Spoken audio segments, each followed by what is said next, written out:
Masama pa ramdam mo ngayon pala. Oo, masakit yung ulo ko. Nag-isip ko na ako konti.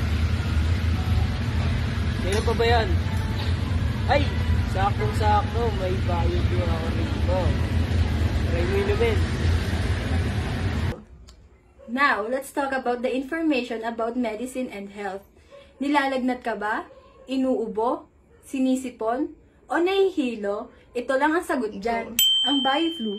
Oo, ang BioFlu. Meron nga lang itong mga advantage at disadvantages. Let's talk about advantages. Advantages.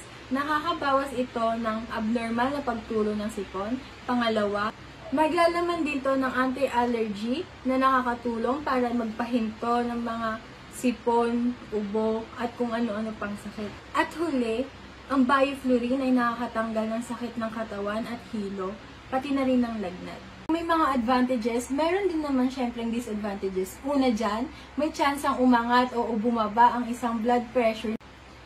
Pangalawa, nakakaapekto rin ito sa digestive system ng isang tao. Minsan ito ay nagsasanhi ng diarrhea, pagsakit ng tiyan at kung ano pa.